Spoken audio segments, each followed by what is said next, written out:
Assalamualaikum warahmatullahi wabarakatuh. Kepada yang terhormat Bapak Ibu dosen penguji uji kinerja pada PPG Transformasi Pendidikan Agama Islam tahun ajaran 2025. Perkenalkan, nama saya Rauda, Sarjana Pendidikan Islam, mahasiswa PPG PAI tahap 2 tahun 2025 di LPTK Universitas Islam Negeri Sunan Ampel, Surabaya dengan NIM 0624082563 pada hari ini Rabu tanggal 8 Oktober tahun 2025. Saya akan melaksanakan uji kinerja di SMA Negeri 1 HUU kelas 10 dengan materi menjalani hidup penuh makna dengan menghindari berfoya-foya, sum'ah, ria, takabur, dan hasad. Terima kasih dan selamat menyaksikan. Waalaikumsalam. Selamat pagi anak-anak. Pagi, Bu. Bagaimana kabarnya? Alhamdulillah baik. Tapi tidak ada yang sakit ya? Ya, Bu. Alhamdulillah. Sebelum kita memulai pelajaran, Ibu absen dulu ya.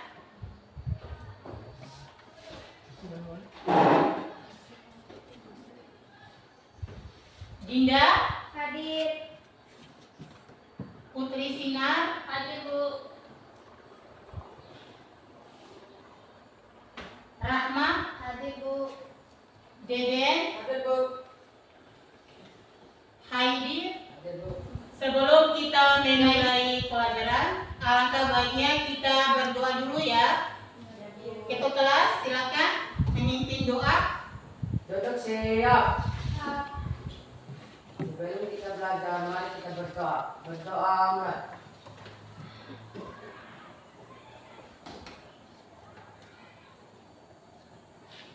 Berdoa selesai. Alhamdulillah. Bab 3 materinya menjalani hidup penuh manfaat dengan menghindari berfoya-foya, ria, sum'ah, takabur, dan hasad.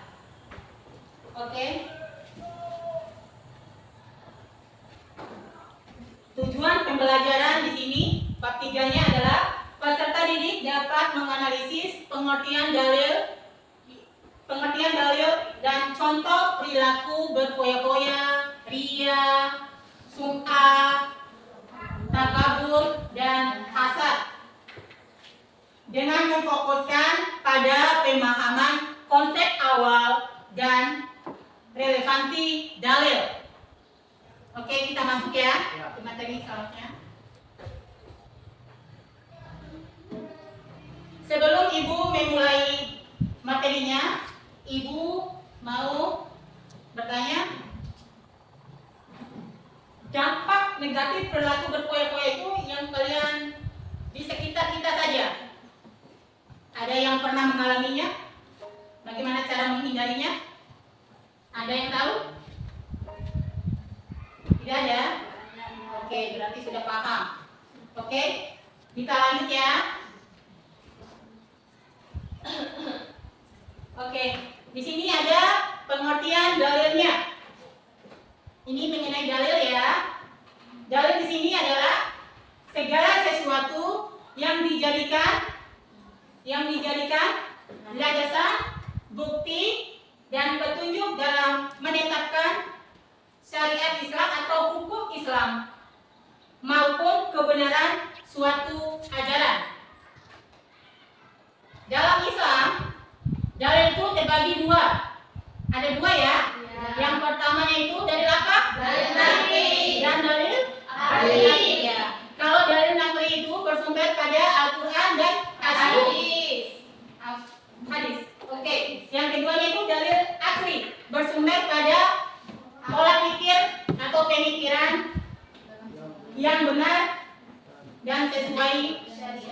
Lihat ya. Oke, selanjutnya contohnya itu dalil nakli. Dalil nakli itu bersumber pada Al-Quran dan As-Sunnah. Ada dalam Quran surat Al-Isra ayat 26 dan 27. Yang berbunyi larangannya itu tentang berfoya-foya. Berarti tentang berfoya-foya ya. Berarti masalah menghambur-hamburkan harta ataupun uang. Oke, dalil nakli hadisnya di sini adalah tidak akan masuk surga orang yang di dalam hatinya terdapat kesombongan walaupun dia itu sebesar biji sawi. Hadis riwayat Muslim. Oke, tidak akan masuk surga walaupun dia itu melakukan kesalahan ataupun perbuatan keji walaupun dia itu sebesar biji sawi. Saking kecilnya itu tetap dipertanggungjawabkan ya. Oke, lanjut yang ke dalil aklinya. Orang yang suka berfoya-foya akan cepat miskin. Kenapa dibilang cepat miskin? Karena dia suka menghambur-hamburkan hartanya. Menghamburkan uangnya yang tidak bermanfaat ya. Sehingga akan cepat miskin.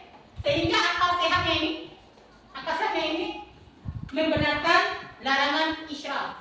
Makanya dia itu cepat miskin ya, karena dia suka menghambur-hamburkan uang. Oke, kita lanjut ya. Oke, di sini ada berfoya-foya. Berfoya-foya itu dalam bahasa Arabnya israf mubazir. Mubazir namanya itu, kalau kita sering kan bilang kalau kita makan kasihan nasinya kalau dibuang ya. Bilangnya mubazir ya. Oke. Berfoya-foya di sini adalah menghambur-hamburkan uang atau harta untuk sesuatu yang tidak bermanfaat. Berarti tidak bermanfaat, suka menghambur-hamburkannya itu. Terus berlebihan dalam kesenangan duniawi. Contohnya itu sukanya pesta mungkin yang tidak bermanfaat, suka game atau segala macam ya. Oke, dalilnya di sini adalah Quran surat Al-Isra ayat 26 dan 27 yang berbunyi, dan janganlah kamu menghambur-hamburkan hartamu secara boros. Sesungguhnya pemboros itu adalah saudara-saudaranya syaitan. Berarti kita sebagai umat manusia tidak boleh memboros, tidak boleh berbuat boros. Karena suatu saat kita kan selalu kita suatu saat tidak akan pernah tahu ke depannya kita seperti apa. Jadi pergunakanlah harta kita, uang kita dengan sebaik mungkin ya. Oke. Contoh perilakunya. Membeli barang mewah hanya sebagai gengsi. Contohnya kita mau beli, kita punya uangnya 100. Tapi kita mau beli yang harga 500 itu, macam pakaian atau apa. Itu kan menghambur-hamburkan uang ya. Yang kita beli itu sesuai kebutuhan, bukan sebagai gengsi karena merasa aku harus seperti ini, teman-temanku seperti itu. Masa saya tidak bisa, harusnya tidak boleh seperti itu, sesuai dari kemampuan kita ya. Oke, selanjutnya itu menghabiskan uang untuk pesta berlebihan tanpa manfaat. Ini macam tadi ya, dijelaskan tadi masalah pesta. Pesta dalam artinya di sini contohnya pesta ulang tahun.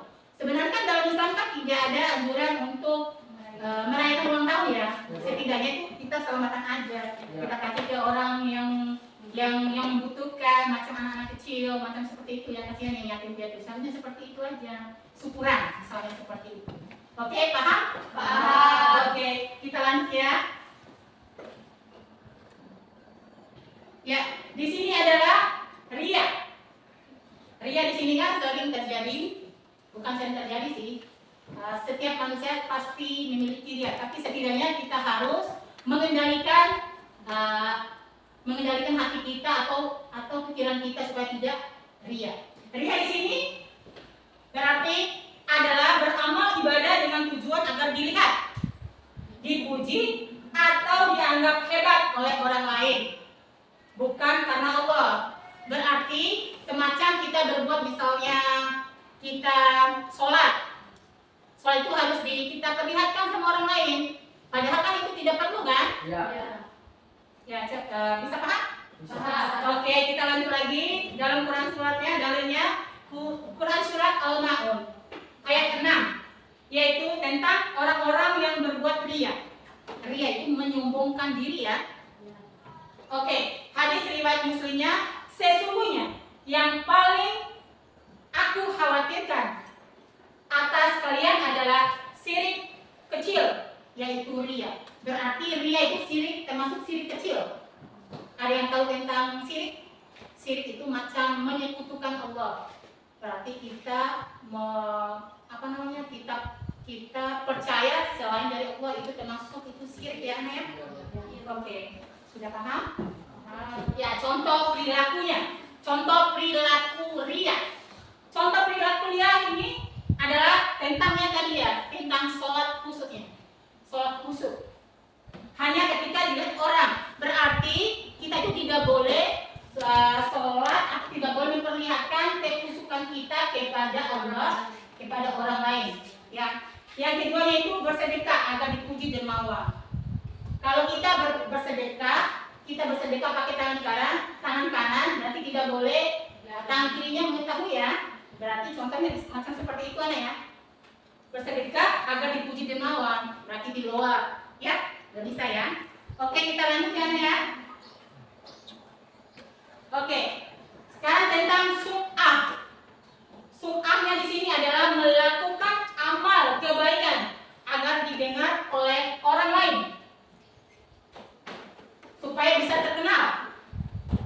Misalnya dengan menceritakan amal sendiri untuk mendapatkan sanjungan. Berarti kita bercerita ke teman kita atau tetangga kita bahwa kita ini rajin beribadah, contohnya orang baik, makanya kita cerita menyombongkan diri. Oke. Hadisnya ada hadisnya di sini, hadis riwayat Ibnu Majah. Barang siapa yang beramal karena sum'ah, maka Allah akan memperdengarkan aibnya atau memperlihatkan. Dan barang siapa beramal karenanya, maka Allah akan menampakkan kehinaannya. Berarti tidak boleh menampakkan kebaikan kita kepada orang lain dan tidak boleh bercerita berlebihannya ya. Oke, contoh perilakunya menceritakan kepada orang lain. Saya sudah berpuasa, contohnya saya sudah berpuasa sunnah Senin Kamis. Berarti menceritakan kebaikan kita atau perbuatan kita itu tidak boleh ya. Cukup dalam hati saja yang nggak boleh dikasih tahu sama orang lain. Oke, yang kedua yaitu merendahkan orang miskin karena status sosialnya. Berarti tidak boleh merendahkan orang miskin meskipun kita orang kaya. Dia itu tidak punya rumah besar, dia itu tinggal di kolong jembatan, dia itu makannya 1 kali sehari, macam seperti itu ya. Tidak boleh kita menzolimi ataupun merendahkan orang lain meskipun kita orang kaya ya. Harus rendah hati. Oke. Selanjutnya ini tentang hasad atau dengki. Kebanyakan kita merasa hasad itu atau dengki, tapi tergantung dari hati kita, niat kita, ataupun kita harus kita harus diam aja, nggak usah bilang seperti itu ya. Hasad di sini adalah perasaan tidak senang terhadap pencapaian orang lain. Paham? Berarti kita tidak boleh menyombongkan ya. Tidak senang melihat orang lain itu mendapat nikmat, mendapat rezeki, mendapat apapun itu. Karena rezeki maut itu kita sudah ada ya. Tinggal kita nggak boleh iri sama orang lain ada ya. Iri dan itu tidak boleh. Sebelum ibu membagikan tugas pendirinya sudah tadi ya. Ibu akan membagikan tugas kelompoknya. Diisi dulu tugas individunya. Ya.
Assalamualaikum warahmatullahi wabarakatuh. Waalaikumsalam warahmatullahi wabarakatuh.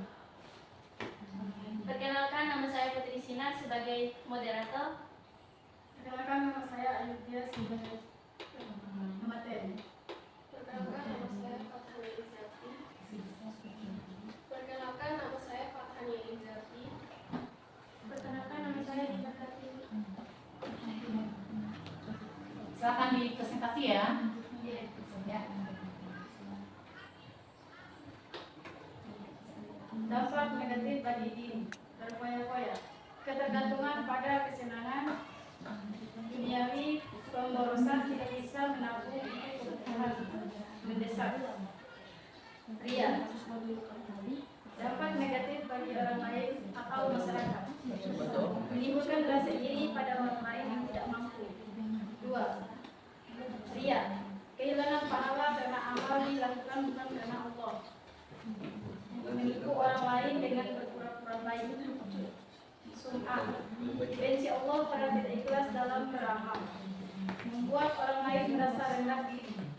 Takabur, dijauhi teman karena sombong. Tidak mau menghargai pendapat orang lain. Hasad, hati tidak tenang karena selalu iri dengan keberhasilan orang lain. Menyebarkan fitnah dan kebohongan tentang orang lain.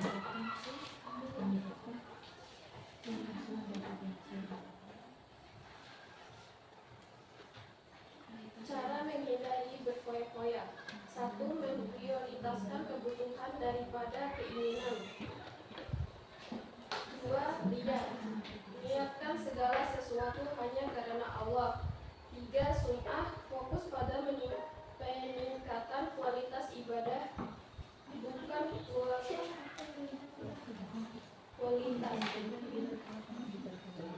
4. Takabur, menyadari bahwa semua yang dimiliki adalah titipan Allah, bergaul dengan orang-orang yang rendah hati. 5. Hasad, mendoakan keberkahan bagi orang lain, bersyukur atas nikmat yang telah Allah berikan kepada diri sendiri. Baik, begitu saja yang kita bisa presentasikan. Apakah ada yang mau bertanya? Apakah ada yang bertanya? Di depan? Enggak ada, Bu. Bu. Oke. Segitu saja presentasi kami. Wassalamualaikum warahmatullahi wabarakatuh. Waalaikumsalam warahmatullahi wabarakatuh. Kita tangan ya. Silakan kelompok 2. Baik, assalamualaikum warahmatullahi wabarakatuh. Waalaikumsalam warahmatullahi wabarakatuh. Kami dari kelompok 2 ingin mempresentasikan hasil kerjasama kami. Di sini saya sendiri sebagai moderator dan partner saya Putri Ramadhani sebagai pembicara 1, dan saya Safira Ulia, dan saya Midra Hanifah. Di sini kami membahas tentang perilaku tercela dan ada dampak negatif bagi diri sendiri dan dampak negatif bagi orang lain atau masyarakat. Silakan dipresentasikan.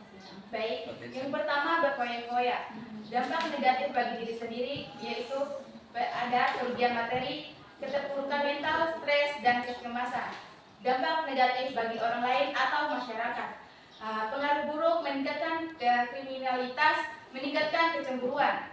Kedua, ada ria, kehilangan keikhlasan dan pahala amal, menjadi tidak tenang dan gelisah.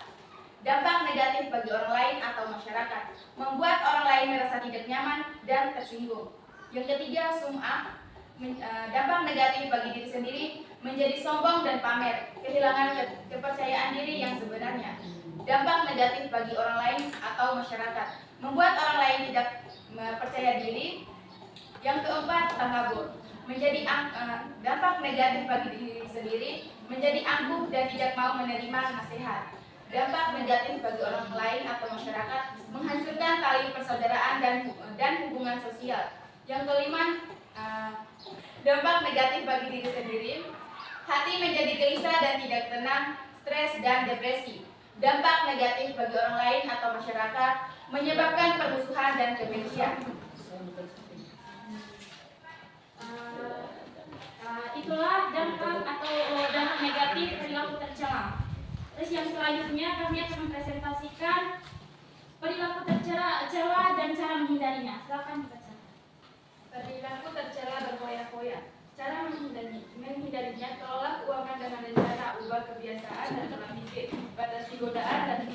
takabur eksternal. Yang kedua, riya. Perbaiki niat ikhlas, niatkan setiap ibadah dan kebaikan semata-mata untuk Allah, bukan untuk mendapatkan pujian atau sanjungan dari manusia. Yang ketiga, sum'ah. Perbanyak ibadah tersembunyi seperti sedekah secara diam-diam atau puasa sunnah tanpa memberitahu orang lain. Yang keempat, takabur. Cara menghindarinya adalah menjunjung tinggi rasa rendah diri, jangan merasa lebih baik dari orang lain, tetapi jagalah sikap rendah hati dalam segala tindakan dan perkataan. Yang kelima, hasad. Untuk menghindari sikap hasad, perkuat keimanan, perbanyak bersyukur, berdoa agar dijauhkan dari sifat-sifat tersebut. Baik, mungkin segitu itu saja yang dapat kami presentasikan. Wassalamualaikum warahmatullahi wabarakatuh. Waalaikumsalam warahmatullahi wabarakatuh. Tangan ya.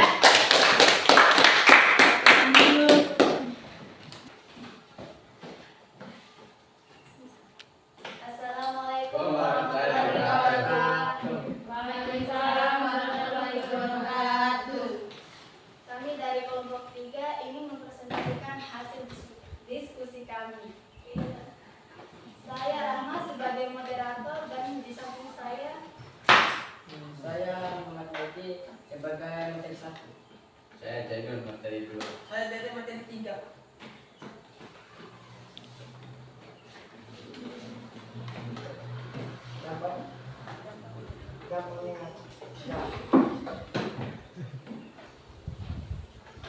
Dampak negatif pada diri berkompanya selain mengakibatkan stres karena terlilit hutang, perilaku impulsif dan gaya hidup bodoh juga akan membuat kata selalu merasa kekurangan.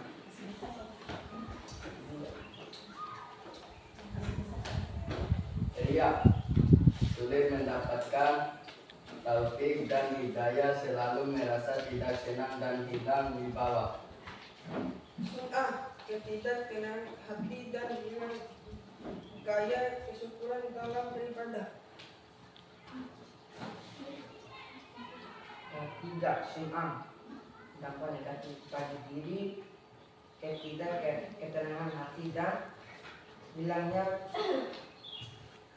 kesyukuran dalam hidup. Empat, takabur. Menimbulkan rasa tidak senang kepada pihak lain karena merasa diremehkan oleh orang lain. 5, hasad. Hidupnya akan senang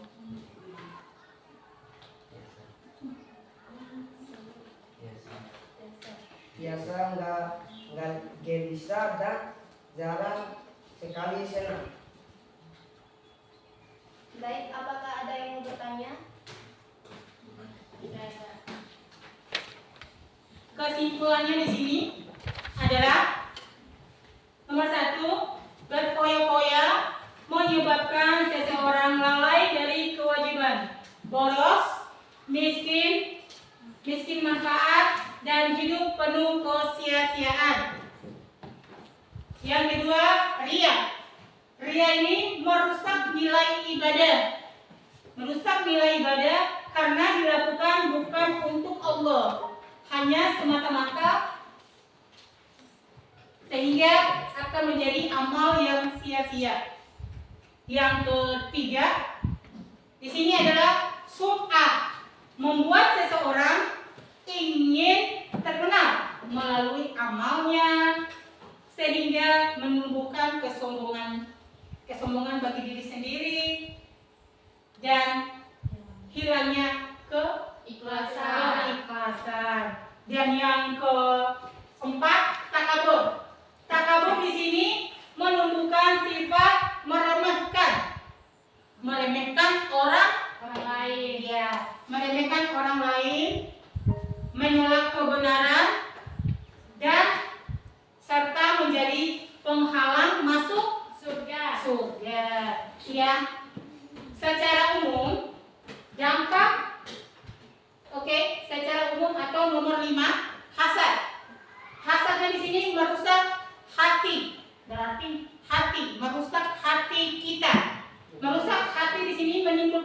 kebencian.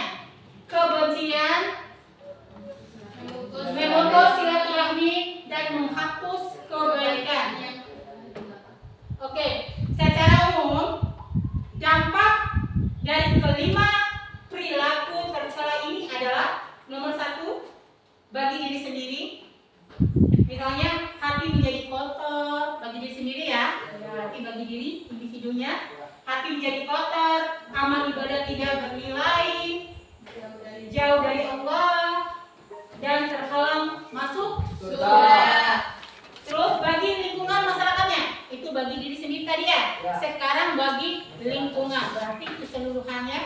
Bagi lingkungan atau masyarakat, menimbulkan iri, kebencian, pertengkaran, perpecahan, serta hilangnya rasa percaya dan kasih sayang. Berarti tidak boleh ada ya. Oke. Ya, cukup sekian ya. Alhamdulillah ya, syukur ya.